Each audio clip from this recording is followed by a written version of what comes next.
You're listening to The Dating Den with dating and relationship badass and best-selling author Marni Batista. Every week, you'll get the raw truth from top experts and real people on the important dating, sex, and relationship issues you want to know about. So if you're ready for true talk that's authentic and unfiltered, and you're not afraid to be called out on your stuff, then you're ready for what's next. The Dating Den, episode 27 with Ken Bechtel. Why it's dangerous to date Mr. Good on Paper. Ladies, welcome back to The Dating Den. And I am super, super excited this morning. It's morning here. I'm having coffee. I'm actually in my pajamas wearing my glasses. So I've let a man into the den in my jammies, but he's not my husband. He's the infamous and amazing Ken Bechtel. So Ken, welcome into my Dating Den. Thank you, Marni. It's quite a privilege. So this is a dating show. Ken, what are you wearing? It's tough to do an audio-only dating show, right? It is. Are you wearing your jammies? I don't even know what time is it where you are, because our den is virtual. It's a little later here. It's 10 a.m., so I'm in Colorado. So, no, I actually put clothes on. I've already been for a run and showered and everything. Damn, Ken, you're out making it happen. Yep. Well, I am in my jammies with my coffee, and I was so excited to wake up and know that I get to talk to Ken. So you're wondering, who the hell is Ken? Well, I've actually been a guest on his podcast, speaking of podcasts. And Ken, well, first of all, let me just say this. The topic we're going to talk about today is one that I swear is like, if you were going to look like in the corners and like behind the refrigerator of what it takes to have a good relationship, this topic is hidden there. It's like not sexy. People, I don't think, talk about it enough. But if you do not master this, you are fucked. So Ken has over 15 years of experience as a guide and educator. He focuses on his knowledge on helping women understand what men really need to fall in love with them, and then creating the conditions for them to attract the ideal partner. And he's been providing guidance about relationships since he was a young man, actually going back to grade school. So imagine you're in grade school with Ken, and he performed a wedding in fourth grade for one of the first couples to start dating in his class. I don't know how old Ken is, but back when I was in fourth grade, it was called Going Together. So yeah. Is that date you? Yeah. Yep. Okay, so they were going together, and he performed this wedding, and it turns out this was foreshadowing because he became a minister and started performing weddings as an adult, and so I just freaking love that. So can I ask you a question, which is probably normal because it's a podcast, but what did you know? I mean, obviously you did this when you were young. You like had this thing for relationships and couples, but was that something that was consistent your whole life, or did you do the thing where you had like a bunch of different careers and then you landed in this one? Both, actually. I mean, people continually. I was that person in the class in the school that everybody came to with their questions about dating and relationships. I have no idea why. Started in fourth grade and it never really stopped. But yeah, I had other careers. I mean, I worked in corporate America and had my own businesses and different things. And this was always kind of on the side. And then I realized, this is really what I'm here to do. So I transitioned out of the corporate world, and here I am now. That's awesome. And Ken's really cute too. So imagine, ladies, Ken was like that guy who was your best friend. He was super cute, and he gave you all the really good advice about other cute boys, but you probably actually liked Ken. Oh, wait, that was me. Okay. I was like always like friends with the cute boy, but I was like too afraid to like the cute boy. So I would just ask for advice about the losers that I was attracted to. So anyway, enough about that. So what is this topic? Well, I wanted to talk today to Ken about what are your needs and setting boundaries, because, gosh, I just got done leading this 3-day retreat for our Find Live Now program. And, yes, obviously it's about meeting men and dating and all these things. But in the end, there's this internal piece. And And for those of you who are listening to this show, you are smart enough and savvy enough to know that the one common denominator in all your failed relationships is you, and that there is something internal that is happening that sort of, allows us or invites us into relationship where our true authentic self is hiding. And so in this area of like, what are my needs and what do I want? I think it's really an epidemic that most women, number one, don't even know what they need and want.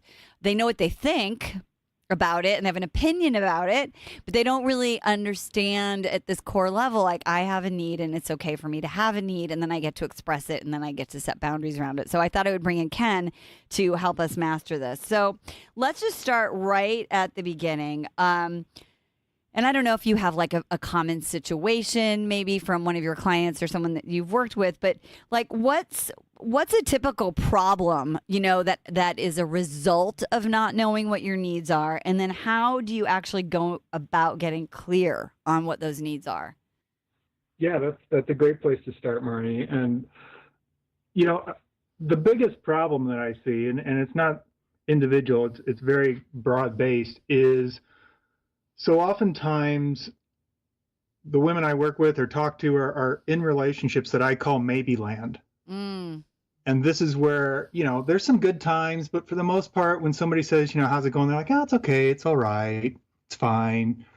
And when you're in that space, that's typically an indicator that your needs aren't being met. And so you start convincing yourself that maybe this is enough. Maybe I don't really know what I need. Maybe I don't even trust my own judgment of what I need. And you start to doubt yourself, and then you just start to settle.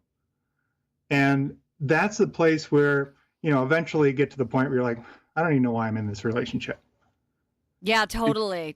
And I think that some women, especially people who are listening to this show, have convinced themselves or don't believe they deserve it all or get to have it all. And so they're like, oh, well, at least we have chemistry, or he's better than, I call it relative charm factor. He's better than anyone else I've dated because, he has a job. Yep. So I'll just pretend that my needs aren't important. Wow. So maybe land. So what do you do? I mean, is there like a litmus test to know if you are in denial and you're not actually owning the fact that your needs aren't getting met? Yeah. I mean, one of the best things is just pay attention to how you talk about your relationship. Wow. When people are like, how's it going? Oh, it's okay. It's good. Do you have enthusiasm? Are you excited? Are you like, oh, it's amazing. He's great. I'm having the best time. Most people are in this like, oh, it's all right. It's fine. You don't even want to talk about it. Yeah, that sucks. I mean, Yeah. Especially, what's interesting is that, there's that honeymoon period where you're like, oh my God, it's amazing, and everybody walks around with like the like white light around them, like the halo.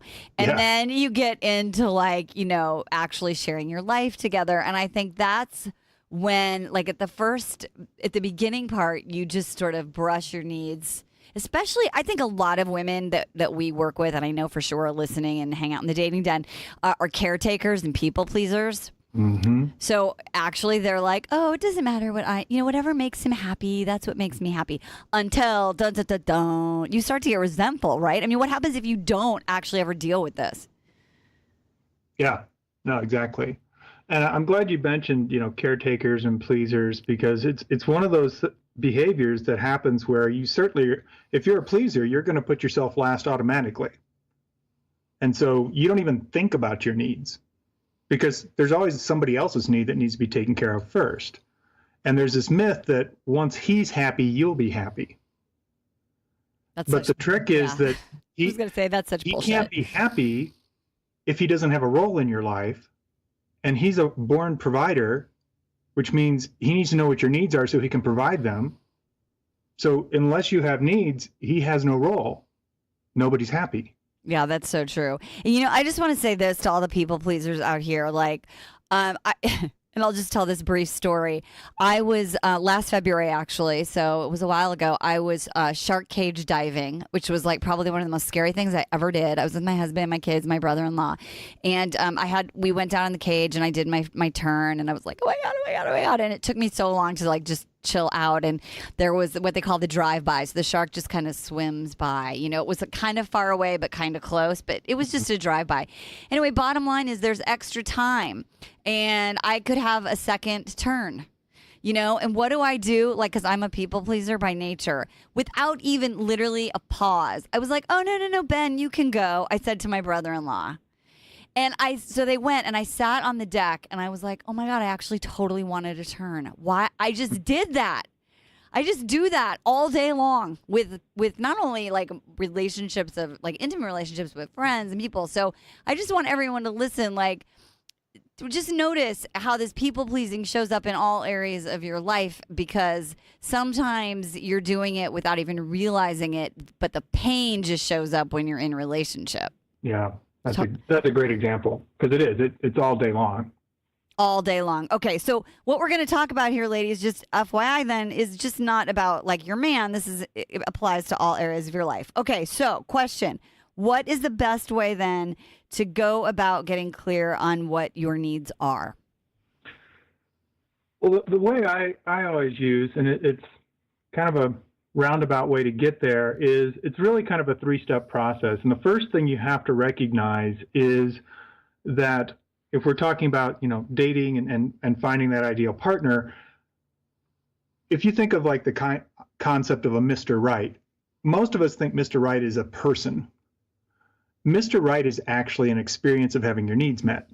Mr. Right is the feeling you have when you're like, wow, I feel amazing around this person. It doesn't matter if he has hair or not. It doesn't matter what he does for a living. It's how you feel around them. So what you need to recognize is that your needs are not things. They're feelings. That's brilliant, and by the way. Then there's all these different ways those feelings can come about.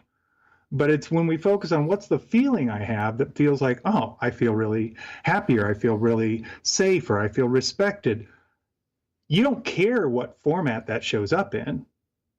You want to have those feelings. That's the actual need you're going for.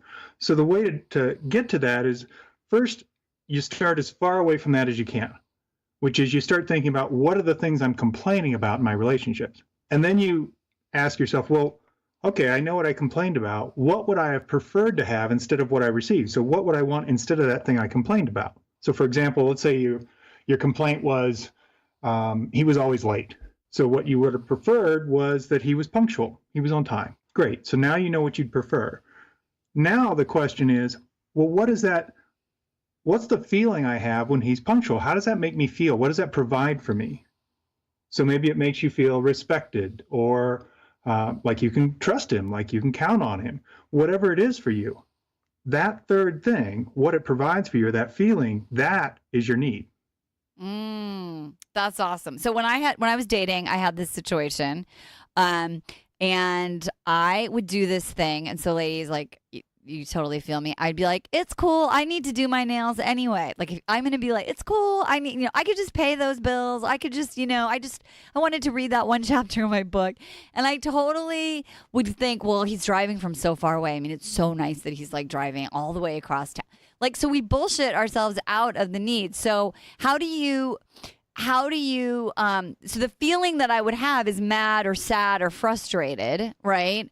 And so what do I do if I'm feeling like my needs not getting met, but I automatically, like, I just go into coping or rationalizing to make myself feel better because he's not making me feel like what you said, like important, or that I can trust him. So what do you do if you have this habit of going like, it's fine, it's cool? No, it's such a great example, because you're right. We have like this excuse bag we carry around. Yes. And we make excuses for them. Oh, wait, I've got that excuse. Oh yeah, I wanted to read anyhow. What? You weren't even thinking that, but you do that to distract yourself from the fact that you're not getting your needs met. I mean, what you just described, Marni, is a perfect example of maybe land. Yes. You're in there going, oh, maybe I'm okay with that. Maybe I actually had something I wanted to do anyhow. Totally. And we start making up stories. So the reality is, first thing you have to recognize and own for yourself is that there's not one need in the world that you're not worthy of. Damn! Exclamation point! Highlight! Underline! Mm-hmm. That's so good. So okay, so I just want to be really. This is such a big point. So that means that the illusion of like I'm too high maintenance. So tell me about that, because I've had women also, and I know we're kind of going off the track, but I think this is important. Mm-hmm. I've had women who kind of have like these so many expectations, like all these like massive hoops a guy has to jump through. So what's the difference between like a need and like a hoop? Yeah. So again, a need's a feeling. Okay. A hoop's a behavior. Okay. You need to do this for me. See, as long as we're looking outside at the form. So what I always guide my clients is you want to focus on feelings, not forms. Okay. Forms are these distractions we have that give us a feeling of control. I've got a checklist. I can see if they make all the check boxes. If they do, they're in. If they don't, they're out. But one, it limits our possibilities of how we get our feelings supported. And two, it's how you actually repeat dating the same person over and over again. Okay. You keep looking for the same thing. Well, it didn't work last time. Why do you think that would work again? Because I be cray. No. Wait, that was the former me. What we do, right? Totally. Go, oh no, I don't know why I seem like I date the same guy. Because you will only date a guy that has these qualities. And yet it's unfulfilling to you. So maybe what you're looking for isn't what you really need. Back to that needs thing. Yeah. So as long as you're focused on forms, you're never going to find a match. Matter of fact, I was interviewing a woman on my podcast, and she does work with a lot of online profiles and helping women, find their guy through online.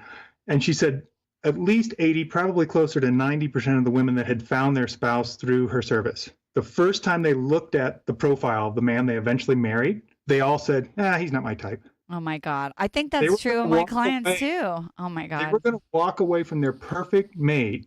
And these are smart, successful women simply because they didn't match their check boxes. Feelings over form, bitches. Okay.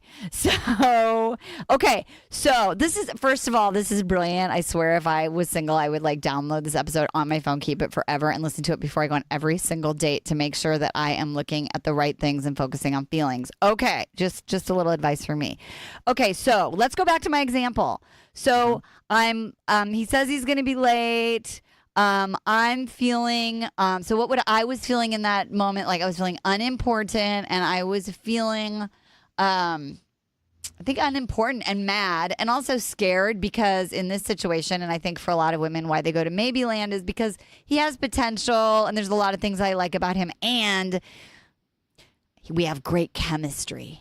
Mm-hmm. All right, the chemistry thing. Okay, so what do I do? So how do I know what my needs are, and then what would I do about it once I know that I have needs? Yeah. Well, the first step is what you said. You've got to recognize that, wait a minute, there's a disconnect here. Something's not working. I'm not buying my own excuses anymore. This doesn't work. And something to be aware of is that how a man responds to your needs is a very strong indicator of what kind of partner he'll be. So if he's dismissive, like, whatever, you're too sensitive, you're blowing this out of proportion, hello?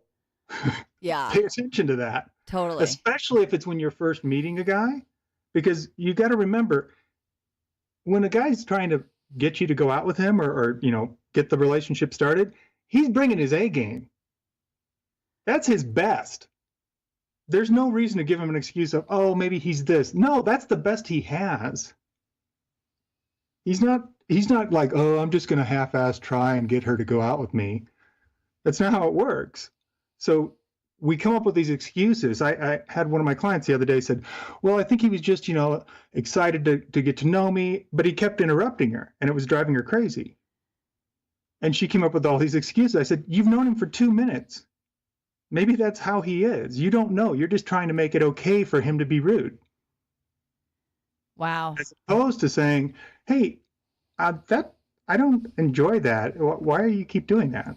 Then maybe if he is excited, he can tell you, or maybe he'd be like, oh, I wasn't really paying attention. Right. And I think if you're like really paying attention to this interview, that what Ken said without saying is that it would be okay in a really, appropriate way. And I'll have you language it like, I'm noticing this and it feels whatever, and I just wanted to point it out. I mean, is that what you're saying? Like that at some point? Okay, so how would you say you can it? even make it kind of fun and be like, "Ooh, that hurt. What? Oh, well, that didn't feel so good that you were just like walking all over my answers. Do you want to hear what I have to say or not?" Right. And have the conversation and let them know, that doesn't feel good, or who knows, maybe it's something from your past, and you're like, that always used to happen to me at home. I don't like that. So, oh, well, I'm sorry, I wasn't even, that's totally me. You're right. I was rude. Blah, blah, blah. Or they'll be like, whatever, you're annoying. Right. Then you're not my match. I have women also with the interrupting. The opposite is that they feel like the men don't say anything to them. Like they don't ask questions. Mm-hmm. So if you're sitting there and you're like, wow, I'm feeling unimportant. Like this guy doesn't really want to get to know me. Could you say like, wow, I feel like I've been doing all the talking. I would love for you to like ask me some questions. Yeah, absolutely. Okay. Absolutely. I mean, partnership, here's the thing about partnership is the choices you make for partnership are rarely the easy ones. Right. The easy ones are you choose for just yourself because it's easy. You don't have to think about anyone. So it's easy. It's the ones that are going, wow, it'd be easier to just let him keep doing that. But I actually would like him to ask me some questions. So I'm going to go a little uncomfortable here and mention that, hey, you're not asking me much. Do you want to know anything about me? Yeah, totally. So all needs, okay, what you said before, this really comes full circle. You were like, all your needs you get to have met.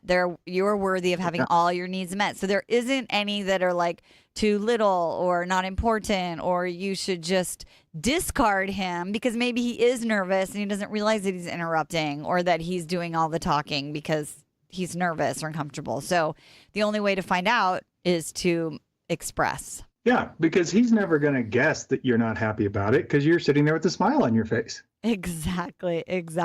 And you brought up a really important thing, Marni, because you said it, and I want to make sure everybody heard it. There's no such thing as a small need. They're all equal because we tend to go, oh, that's not a big deal.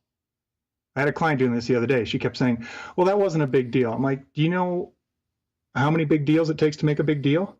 Little deals, you stack them up. It doesn't take long.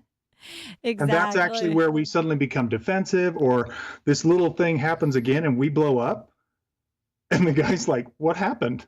Like, okay, I left a sock on the floor. What? I don't understand. And you're going off because it's actually this giant thing that's been going on for months that's made you feel disrespected or whatever it was. And he's like, that little sock did not make you feel disrespected. What else is going on? Exactly. My dad calls it the pinch factor, right? Like you're carrying around the bag and you put like a pinch here and pinch here. Mm-hmm. And then by the time like the sock is on the floor, that bag that you're carrying around is like 150 pounds of pinch. My dad's so wise. Okay. So needs matter. There is no such thing as a small need. You get to express them. So tell me about this. Some women have a hard time, identifying like what they are themselves, and then it becomes hard to communicate and keep things in check. So what does that mean? What do you mean by what they are themselves? What the needs are? Yeah. So let me be more clear. So I think that someone will say like, okay, I have this feeling, like I have a feeling of being late is so obvious. It's like be on time. Mm-hmm. But sometimes there's more subtle things like here's one that comes up a lot is they're dating someone and they're not sure, they don't feel safe in the communication back and forth in terms of frequency, or they're just feeling unsettled. And so sometimes I'll say to somebody, okay, so you don't feel like he's calling enough, not texting enough, you're not seeing each other enough. What is it that you actually want? And they'll be like, oh, I guess I don't even know. What does make me feel like he's really interested? I guess, what do you do when you know that it's not right and you're thinking a lot about it? Like, he's not calling me enough. He's not this, or I don't know if he's into me. How do you locate what it is that you actually want? Yeah, no, that's a great example, the communication, because that's a big one that comes up all the time, right? Yep. And the thing to understand is, again, it comes back to like So you ask that question, well, what is it do you want? And they go, I don't know, which is so common. I'll say, what do you need? I don't know. When do you want it? Now. And I'm like, Yeah. how is that going to work? Nobody knows what it is. You won't even know it if you get it because you don't know what you're looking for. Yeah. So it's taking the time to pay attention to, how do I feel? Okay, he's not communicating with me. What is that? Does it make me feel like he doesn't like me? Does it make me feel like, he's got somebody else in mind? Or, what are the pieces that are showing up for you? Because here's the thing to remember. I learned this from Gay and Katie Hendricks, is your feelings are unarguable. Yeah. Damn straight. Nobody can say, you're not sad. I mean, they can say that, but it doesn't make any sense, right? Your feelings are what they are. Yeah. And it doesn't matter if they don't seem to, you're like, I don't understand why I feel that way. It doesn't matter. That's your feeling. That's your internal guidance system going, something isn't working and we need to do something different. It doesn't mean whatever's going on is wrong. It's the best that can be done in that moment because that's what's known. But then you go, that's not working. It's not landing for me. Totally. That's funny. I had a little situation yesterday, and I was telling somebody, well, in that moment, at a 1 out of 10, I'm being angry. I was at 10, and I was telling my daughter, and she goes, well, really? Like, that was a 10? And then my daughter, because she's my daughter, goes, wait, never mind. You get to be as angry as you wanted. And I was like, yeah, I do. I knew in the moment I was a 10, and it was probably kind of ridiculous. And then 2 days later, I would feel at a 1. Right? Like I'd be able to figure it out. But nobody gets to tell you, people, you're overreacting. I hate that. Yeah, because maybe to them, they wouldn't have that reaction, but that doesn't mean you can't. Yeah, totally. That was just a little bonus tip from Ken and Yeah, Marni. that's a great one. It is. And you know what it is? It's permission to have feelings. Yeah, because here's the whole culturally, thing. Here's what's happened is the feminine by nature is very emotional. We know this. But you've been told that that's not okay. You're too sensitive, you're too emotional, and so you hide the fact that you have feelings. Because you think people think you're too emotional, too sensitive. Nobody wants that. But the reality is there's a difference between somebody that's being dramatic and somebody that's being genuine. Yeah. So when you're being genuine, and by the way, ladies, authenticity is like typically ranked number 2 as far as what makes a man want to fall in love with you. So being authentic and being like, hey, I'm really feeling this way is actually very attractive for 2 reasons. 1, you're being authentic. 2, he's never going to guess that. You're helping him out. You're letting him know, this isn't working. Really? What can we do about it? If he's interested, he'll want to work with you. If he's just a tool, he won't. Exactly. He goes back in the tool shed of undesirable men. Yes.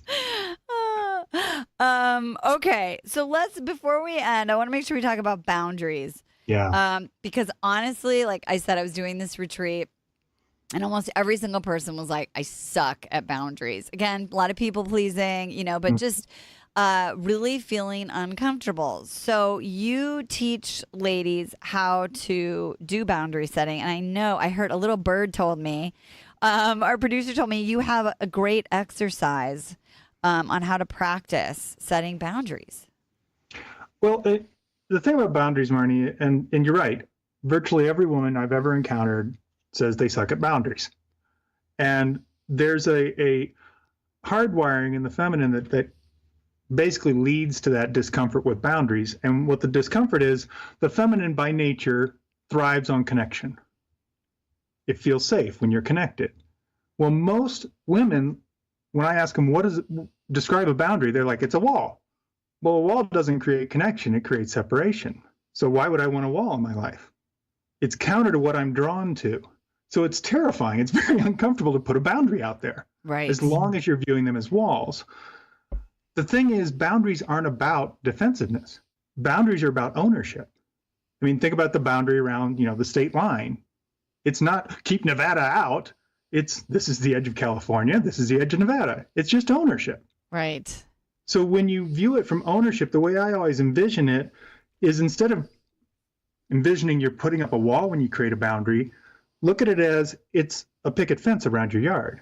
Because you think about a picket fence, it doesn't keep anybody out of the yard. It's not big enough.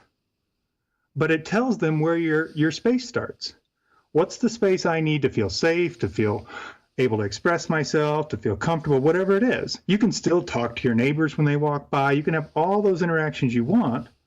And you now can invite them into that space. And at the same time, when you're done, you can ask them to leave. That's what boundaries do, is they put you in that position of partnership. Because you're setting yourself up to have what you need to be your best expression. I love that. So it's really a paradigm shift is what I'm hearing here, right? Is that boundaries are not bad, right? Put a Post-it note on your bathroom mirror. Boundaries are a fence, not a wall. Hashtag Ken Bechtel. Well, and Marni, the thing about it is your boundaries are going to be a wall if you wait to express your needs until you're at the end of your rope. Yeah. Then it's defensiveness. Then you're not saying, I need this. You're saying, why don't you ever do this for me? And he's like, I had no idea. So this is why men love women with strong boundaries. Yeah. And actually what men have told me, and they've said it, I've had multiple guys say this, they're like, boundaries are hot. Totally. And the reason is it sets them up to win. They now know what you need. They're a provider. They can then provide it. Men are we're the world's worst guessers. Yeah. You know this. You experience it every day. We're terrible. So when you set your boundaries from a space of love where you're setting a picket fence around it instead of putting up a wall, he's like, oh, that's awesome. Yeah, okay, now I know how I can contribute to your life because there's boundaries there. I also know what space you need. Like, for example, if you need, let's say you're a person who knows you are only your best when you have at least 8 hours of sleep. And the guy you're dating is a night owl. He'd stay out all night and you want to have fun with him and you want to spend time with him, but you also know that's going to compromise you at work, at home, and even on the next date you have. So you can either just go along and get along and keep compromising yourself and he'll have no idea because you're showing up with a smile on your face. Or you can say, you know what? I know for me to be the best for you and every other part of my life, I need to get more sleep. So how can we work this out? I love that. And notice it was like, how can we work this out? Not that like, you need to like respect me, that I need, blah, blah, blah. That's when I think men go into Charlie Brown voice, right? They start hearing wah, wah, wah, wah, wah, wah, wah, right? Yeah, because it's not helping us help you. Right.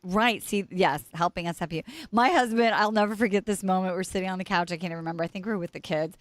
I don't know what we're doing, but anyway, I asked him something and he's got this little grin on his face. And I was like, what? And he's like, I wish I was better at reading your mind. I'm like trying to figure out what the right answer is here. Like, yes, you look great in that dress, or no, you look bad in that dress. Like, I'm not sure what you want me to say, but I want to get the right answer because I know that makes you happy.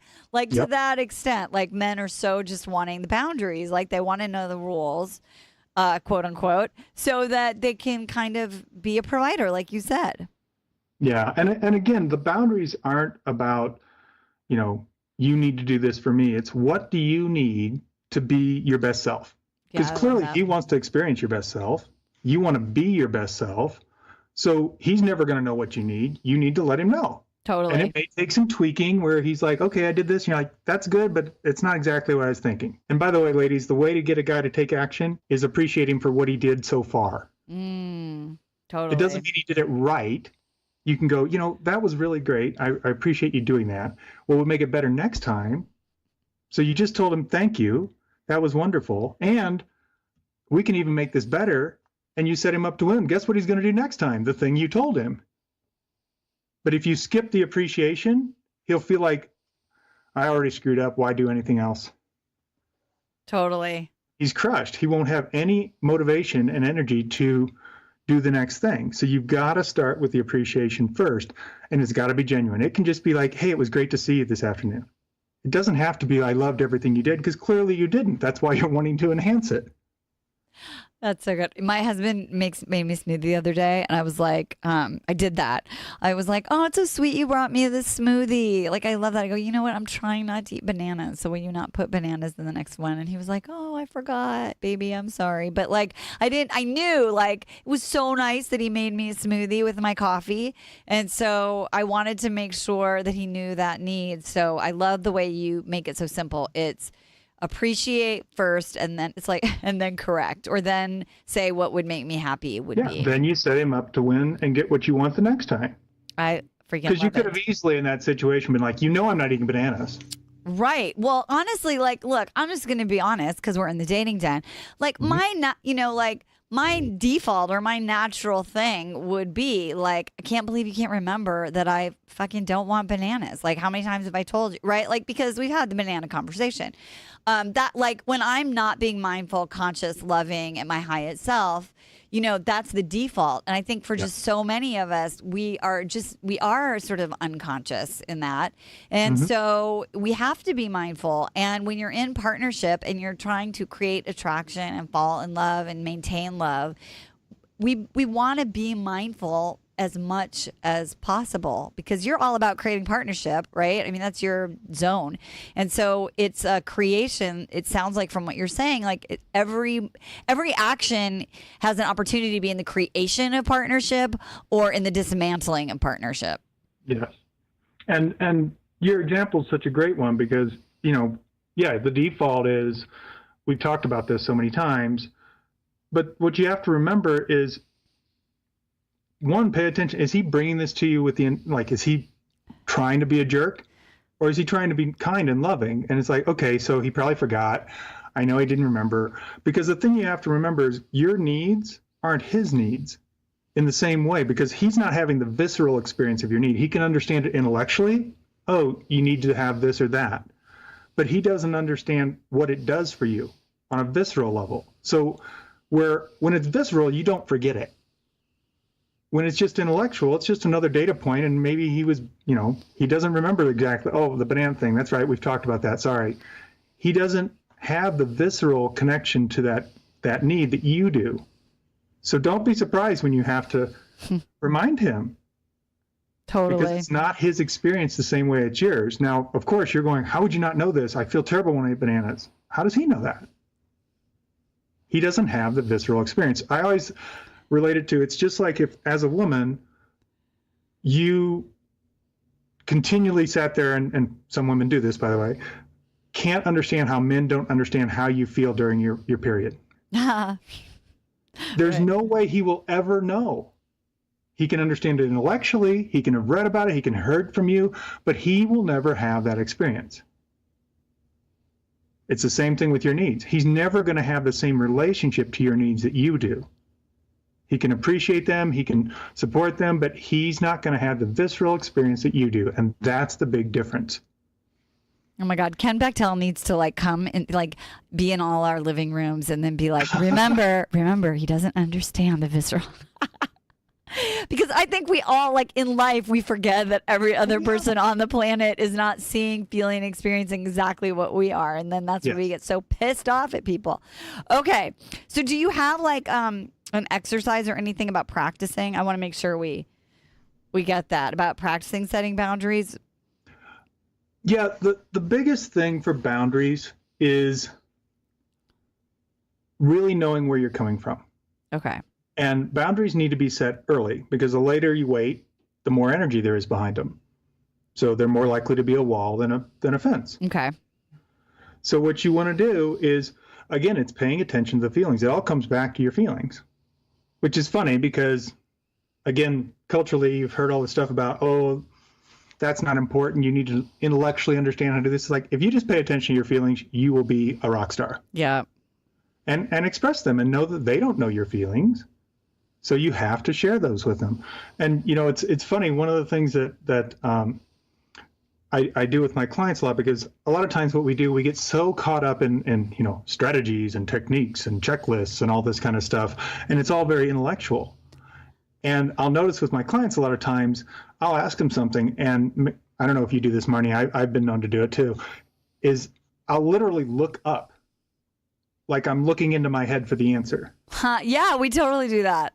Right? So whenever you notice yourself doing that, take a second, stop, literally tip your head down and look towards your heart and just go, wait a minute, how do I feel about this? That's the real guidance that you want, because that's where divine guidance comes in. Then you can check in with your head like, okay, how do I take action on this? What's that look like? But until you know what the feeling is behind it, all the stuff you have in your head doesn't do anything for you except just keep taking you down these blind alleys. Totally. Oh my God, I love that exercise. Stop looking up and look down toward your heart and connect into how is it that I'm feeling? What do I need? What do I want? And then express it. Mm-hmm. Brilliant. You are so damn smart. I feel that way, Marni. Thank you. I feel your smartness radiating outwards towards the listeners. Thank you. And your big heart. Okay, so you always end your podcast with this like really smart, like quippy question or something at the end. I don't have one, so I'm having like comparison despair. I'm feeling that right now. But what I wanted to ask you, I was thinking that sometimes when I interview people on the man panel, I ask men this question. So I'm going to ask it of you to wrap it up. Okay. Okay. If you were talking to your sister, your daughter, like a young woman that you really, really cared about, and you had one nugget of advice to impart about really understanding men in the pursuit of love, and it was like your legacy, what would it be?